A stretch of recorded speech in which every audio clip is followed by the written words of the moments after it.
Hello everyone, very good morning and जय Hind. Friends, स्वागत है आप सभी का एक बार फिर से मेरे YouTube channel the world affairs GS में। फ्रेंड्स, 20 मई 2023 की करंट अफेयर्स के इंपॉर्टेंट प्रश्नों के साथ शुरू करते हैं आज का यह वीडियो, तो बने रहिए लास्ट तक। फ्रेंड्स, ये रहा पहला प्रश्न। तो हाल ही में south Asian youth table tennis championship 2023 यानी south Asian youth table tennis championship 2023 कहाँ संपन्न हुई है? तो दोस्तों, यह संपन्न हुई है अरुणाचल प्रदेश के ईटानगर में। कहाँ पर? अरुणाचल प्रदेश की जो राजधानी ईटानगर में, वहीं पे दोस्तों south Asian youth table tennis championship 2023 का वहाँ पर समापन हुआ। बता दें दोस्तों, इसमें भारत ने टोटल 16 स्वर्ण पदक वहाँ पर जीते हैं और भारत 16 स्वर्ण के साथ वहाँ पर टॉप गोल्ड मेडल टैली में पदक तालिका में दोस्तों शीर्ष पर रहा। तो बता दें, अगर south Asian youth table tennis championship, इसमें टोटल 6 देशों ने भाग लिया, जिसमें भूटान, बांग्लादेश, मालदीव, श्रीलंका, नेपाल और होस्ट इंडिया शामिल थे। कहाँ पर यह संपन्न हुआ? तो दोस्तों दोरजे खांडो इंडोर स्टेडियम, जो कि ईटानगर में है। तो आप याद रखें, ईटानगर में ही, अरुणाचल प्रदेश ईटानगर में south Asian youth table tennis championship 2023 का वहाँ पर समापन किया गया। प्रश्न 2, हाल ही में किसे अखिल भारतीय नाट्य परिषद यानी ऑल इंडिया थिएटर काउंसिल का अध्यक्ष चुना गया है? तो उनका नाम है दोस्तों प्रशांत दामले। इनको ही हाल ही में दोस्तों अखिल भारतीय नाट्य परिषद यानी ऑल इंडिया थिएटर काउंसिल का इनको अध्यक्ष चुना गया है। तीसरे प्रश्न की ओर बढ़ते हैं। तो हाल ही में उत्तर प्रदेश राज्य के किस शहर में नया pharmaceutical research and innovation institute स्थापित किया जाएगा? तो दोस्तों यूपी यानी उत्तर प्रदेश का वो कौन सा शहर है जहां पर pharmaceutical research and innovation institute स्थापित किया जाएगा? तो वह है दोस्तों लखनऊ। याद रखें, लखनऊ में ही pharmaceutical research and innovation institute को स्थापित किया जाएगा यूपी में। बात की जाए यूपी की, तो दोस्तों वर्तमान समय में यूपी के सीएम जो है वो योगी आदित्यनाथ, वहीं गवर्नर पद पर आनंदीबेन पटेल है। प्रश्न 4, तो अप्रैल में जारी की गई ग्लोबल स्पीड टेस्ट रिपोर्ट के मुताबिक सर्वाधिक मोबाइल स्पीड के मामले में कौन सा देश शीर्ष पर है? तो बात की जा रही है दोस्तों मोबाइल स्पीड की। तो यह रिपोर्ट जारी की गई है ग्लोबल स्पीड टेस्ट अप्रैल में। तो इनके मुताबिक दोस्तों वो कौन सा देश था जो जिनकी मोबाइल स्पीड सर्वाधिक है? तो वह है दोस्तों कतर। बात की जाए औसत डाउनलोड स्पीड की कतर में, तो वह है 189.98 Mbps। अगर भारत की बात की जाए तो भारत इस ग्लोबल स्पीड टेस्ट रिपोर्ट के मुताबिक 60वें स्थान पर है। तो अब याद रखें, नंबर 1 पर जो कि मोबाइल स्पीड है, डाउनलोडिंग स्पीड, उसमें कतर 189.98 Mbps की स्पीड के साथ, वहीं भारत इसमें 60वें स्थान पर है। पांचवा प्रश्न, तो हाल ही में किसके द्वारा कर्तव्य पथ के पॉकेट मैप का अनावरण किया गया है? तो कर्तव्य पथ जो कि दिल्ली में स्थित है दोस्तों, तो कर्तव्य पथ के पॉकेट मैप का अनावरण किसके द्वारा किया गया? तो वह भारत के प्रधानमंत्री श्री नरेंद्र मोदी द्वारा ही कर्तव्य पथ के पॉकेट मैप का अनावरण किया गया दोस्तों। जिसमें अगर बात की जाए कर्तव्य पथ के पॉकेट मैप की, तो इसमें इंडिया गेट परिसर के आसपास स्थित विभिन्न राज्य सदनों और ऐतिहासिक सांस्कृतिक स्थलों की इसमें जानकारी है। तो राजपथ का नाम कर्तव्य पथ कब कर दिया गया था? कर्तव्य पथ जिसका पुराना नाम राजपथ था, यह कब किया गया? तो किया गया दोस्तों 8 सितंबर 2022 को। प्रश्न 6, दोस्तों तीसरी G20 टूरिज्म वर्किंग ग्रुप की बैठक कहाँ आयोजित की जाएगी? बहुत ही इंपॉर्टेंट, G20 प्रेसिडेंसी के तहत दोस्तों तीसरी G20 टूरिज्म वर्किंग ग्रुप की बैठक कहाँ आयोजित की जाएगी? तो यह श्रीनगर, जो कि स्थित है जम्मू और कश्मीर में। कब से कब तक दोस्तों? तो 22 से और 24 मई 2023 तक। याद रखें, 22 से 24 मई 2023 के बीच श्रीनगर जम्मू कश्मीर में ही दोस्तों तीसरी G20 टूरिज्म वर्किंग ग्रुप की बैठक का आयोजित वहाँ पर किया जाएगा। बात करें पहले G20 टूरिज्म वर्किंग ग्रुप की बैठक कहाँ आयोजित हुई थी? तो यह कच्छ गुजरात में 7 से 9 फरवरी, और दूसरी G20 टूरिज्म वर्किंग ग्रुप की बैठक दोस्तों दार्जिलिंग पश्चिम बंगाल में 1 से 4 अप्रैल। वहीं अब तीसरी G20 वर्किंग ग्रुप की बैठक तो यह आयोजित की जाएगी श्रीनगर जम्मू कश्मीर में 22 से 24 मई 2023 के बीच। दोस्तों वर्तमान समय में वर्ष 2023 के लिए G20 की जो अध्यक्षता है वो भारत कर रहा है। और बात की जाए अगर G20 की थीम की वर्ष 2023 के लिए, तो वह क्या है? वसुधैव कुटुंबकम, वन अर्थ वन फैमिली है, वन फ्यूचर। प्रश्न नंबर 7 की ओर बढ़ते हैं दोस्तों। अमेरिकी कंपनी फाइजर ने भारत में अपने कितने जीवन रक्षक एंटीबायोटिक्स की बिक्री या वितरण पर अस्थायी रूप से रोक लगाया गया है? तो बात की जाए अमेरिकी कंपनी फाइजर जो कि एक दवा निर्माता कंपनी है, तो फाइजर द्वारा ही भारत में अपने कितने जीवन रक्षक एंटीबायोटिक की बिक्री पर अस्थायी रूप से रोक लगा गया है, तो उनका कितनी संख्या है दोस्तों? 4 दवाइयों की। क्या क्या नाम है दोस्तों? तो पहला है दोस्तों मैग्नेक्स, दूसरा है जोजिन, तीसरा है मैग्नामाइसिन इंजेक्शन और चौथा है दोस्तों मैग्नेक्स फोर्टे।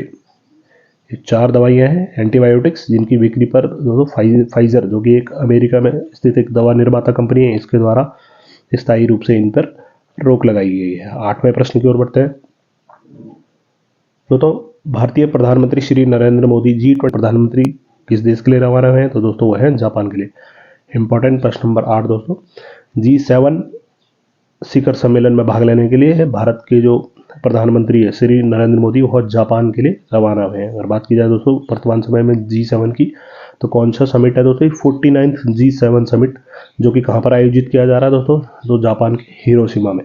याद रखें, जापान के हिरोशिमा में ही यह वर्तमान समय में वर्ष 2023 में यह शिखर सम्मेलन G7 शिखर सम्मेलन वहाँ पर आयोजित किया जा रहा है।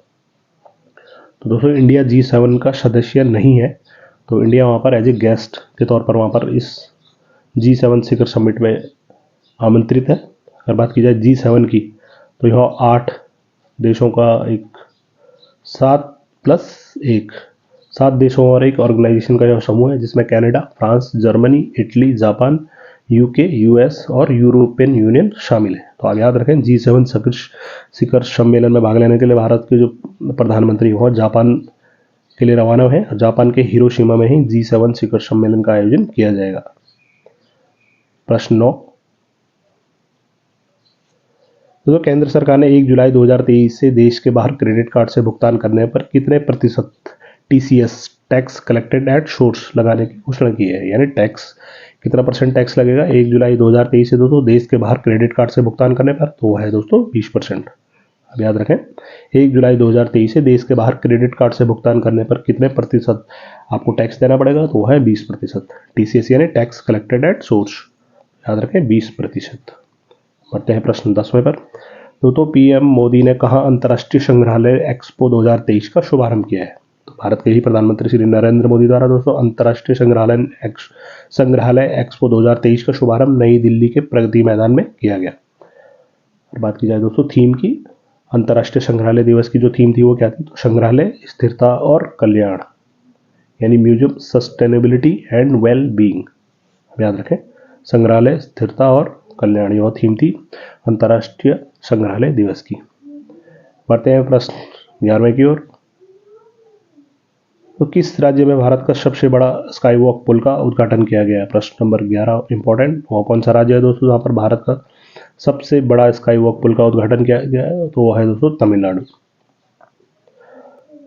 तमिलनाडु में ही भारत के सबसे बड़े स्काई वॉक पुल का उद्घाटन किया गया। बता दें दोस्तों इस पुल की जो लंबाई है वो 570 मीटर है, और बात की जाए चौड़ाई की तो है 4.2 मीटर। तो याद रखें, तमिलनाडु राज्य में ही भारत के सबसे बड़े स्काई वॉक पुल का उद्घाटन किया गया। प्रश्न 12वें की ओर बढ़ते हैं। तो किस क्रिकेटर ने एनिमेटेड स्पाइडरमैन के sequel across the Spider Verse के हिंदी और पंजाबी डब में अपनी आवाज़ दी है? प्रश्न नंबर 12 इंपॉर्टेंट। वो कौन से क्रिकेटर हैं दोस्तों जिन्होंने एनिमेटेड स्पाइडरमैन के sequel across the Spider Verse के हिंदी और पंजाबी संस्करण में अपनी आवाज़ दी है? तो वह है दोस्तों भारतीय क्रिकेटर शुभमन गिल। याद रखें, शुभमन गिल, इनके द्वारा ही अपनी आवाज़ दी गई है हिंदी और पंजाबी डब के लिए। तो कौन सी वो एनिमेटेड स्पाइडरमैन सीक्वल फिल्म है? Across the Spider Verse. प्रश्न 13वां। तो किसने IPL में सर्वाधिक शतक लगाने वाले खिलाड़ी क्रिस गेल की बराबरी की है? तो दोस्तों क्रिस गेल, जिनके द्वारा IPL में 6 शतक लगाए गए थे सबसे अधिक, तो वह कौन से खिलाड़ी भी बने हैं जिनके द्वारा IPL में 6 शतक लगाने के बाद क्रिस गेल के रिकॉर्डों की बराबरी की गई है? तो वह है दोस्तों भारत के ही विराट कोहली, जो कि RCB रॉयल चैलेंजर बेंगलोर की तरफ से खेलते हैं। इनके द्वारा ही अभी 6 शतक लगाए गए हैं IPL में, जो कि इक्विवेलेंट है या बराबर है तो किसके? क्रिस गेल के। उनके द्वारा भी IPL में सर्वाधिक 6 शतक लगाए गए हैं। अभी विराट कोहली भी उस लिस्ट में शामिल हो गए जिनके द्वारा सर्वाधिक 6 शतक लगाए गए। प्रश्न 14। दोस्तों चक्रवात मोचा से प्रभावित म्यांमार में भारत ने कौन सा बचाव अभियान चलाया है? इंपॉर्टेंट। प्रश्न number 14 very very important. Friends अक्सर ऐसे सवाल पूछ लिए जाते हैं, भारत द्वारा कौन सा चक्रवात मोचा जो कि दोस्तों बंगाल की खाड़ी में भी एक चक्रवात आया। चक्रवात मोचा से प्रभावित म्यांमार में भारत ने कौन सा बचाव अभियान चलाया? तो उसका नाम है ऑपरेशन करुणा। दोस्तों चक्रवात मोचा यह किस देश द्वारा नाम दिया गया है? तो वह है दोस्तों यमन। कहाँ पर यह चक्रवात उठा है? तो बंगाल की खाड़ी में। तो भारत द्वारा ही म्यांमार में जो बचाव अभियान चलाया गया है चक्रवात मोचा के लिए से प्रभावित क्षेत्रों के लिए, तो उसका नाम है ऑपरेशन करुणा। दोस्तों ऑपरेशन गंगा कहाँ पर चलाया गया था? तो ये था यूक्रेन में। ऑपरेशन दोस्त जो सीरिया और तुर्की में भूकंप के दौरान चलाया गया था। और वहीं बात की जाए ऑपरेशन कावेरी की, तो भारत द्वारा यह सूडान में चलाया गया था। अभी ऑपरेशन करुणा तो भारत द्वारा दोस्तों चक्रवात मोचा से प्रभावित म्यांमार में यह ऑपरेशन करुणा चलाया गया है। 15वां प्रश्न, तो भुवनेश्वर और किस शहर के बीच पहली सीधी अंतर्राष्ट्रीय उड़ान शुरू हुई है? तो वह भुवनेश्वर से दोस्तों उड़ीसा से और दुबई के बीच पहली बार दोस्तों डायरेक्ट अंतर्राष्ट्रीय उड़ान शुरू की गई है। प्रश्न 16, तो किस देश के ग्रेट ग्रैंडफादर ट्री, जो वृक्ष का नाम है दोस्तों ग्रेट ग्रैंडफादर ट्री, को आधिकारिक तौर पर विश्व के सबसे पुराने वृक्ष के रूप में मान्यता प्राप्त हुई है? तो ग्रेट ग्रैंडफादर ट्री जिसकी उम्र लगभग दोस्तों 5000 वर्ष पुराना है वह वृक्ष, तो इसको आधिकारिक तौर पर ऑफिशियल तौर पर दोस्तों इसको विश्व का सबसे पुराना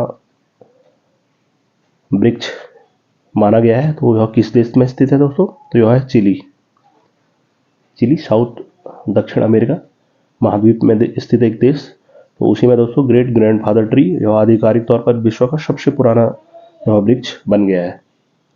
प्रश्न 17वां, तो सतत विकास लक्ष्यों की प्रगति को मापने वाला पहला शहर कौन सा बना है भारत का? तो वह बना है दोस्तों भोपाल। सतत विकास लक्ष्यों की प्रगति को मापने वाला SDG सस्टेनेबल डेवलपमेंट गोल, तो उनको नापने वाला पहला शहर भारत का कौन बना है? तो दोस्तों वो बना है भोपाल। दोस्तों अगर बात की जाए SDG सस्टेनेबल डेवलपमेंट गोल की, तो 17 गोल्स इसमें दिए गए हैं।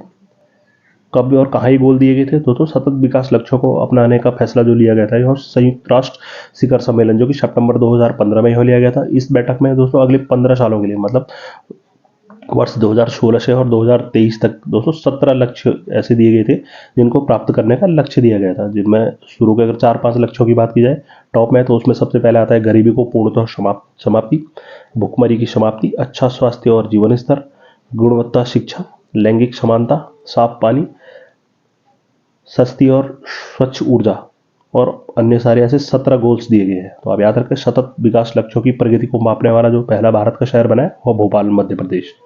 प्रश्न 18वां, दोस्तों सुप्रीम कोर्ट में किन 2 नए जजों को शामिल किया गया है? तो उनका नाम है दोस्तों न्यायमूर्ति प्रशांत कुमार मिश्रा, जस्टिस प्रशांत कुमार मिश्रा और जस्टिस KV विश्वनाथन। तो अभी कुल कितनी संख्या हो गई है दोस्तों सुप्रीम कोर्ट में जजों की? हो गए 34, 1 + 33 यानी एक चीफ जस्टिस और अन्य जज। 19वां प्रश्न, तो हिंदुजा समूह हिंदुजा ग्रुप के अध्यक्ष का 87 वर्ष की आयु में लंदन में निधन हो गया। तो उनका नाम क्या था दोस्तों? तो उनका नाम था श्रीचंद परमानंद हिंदुजा। याद रखें श्रीचंद परमानंद हिंदुजा, यह हिंदुजा ग्रुप के दोस्तों अध्यक्ष थे। इनका 87 वर्ष की आयु में ही इनका लंदन में निधन हुआ है। प्रश्न 20, आज का अंतिम और 20वां प्रश्न दोस्तों, केंद्रीय स्वास्थ्य व परिवार कल्याण मंत्रालय ने राज्य मंत्री के तौर पर किन्हें नियुक्त किया है? तो उनका नाम है दोस्तों SP सिंह बघेल। इनको ही दोस्तों केंद्रीय स्वास्थ्य व परिवार कल्याण मंत्रालय में राज्य मंत्री के तौर पर इनको नियुक्त किया गया है। तो दोस्तों ये थे 20 मई 2023 की करंट अफेयर्स के इंपॉर्टेंट प्रश्न। तो आपके लिए पिछले वीडियो से हमारा प्रश्न, तो किस राज्य में हिंदुस्तान पेट्रोलियम कॉर्पोरेशन लिमिटेड द्वारा एथेनॉल संयंत्र स्थापित करने की घोषणा की गई है? तो आपके सामने ऑप्शन है पंजाब, हिमाचल प्रदेश, कर्नाटक और असम। तो इस प्रश्न का उत्तर आप कमेंट सेक्शन में जरूर लिखकर बताएं। उम्मीद करते हैं कि आपको यह वीडियो पसंद आया होगा। बहुत जल्दी मिलते हैं अगले वीडियो के साथ, तब तक के लिए जय हिंद।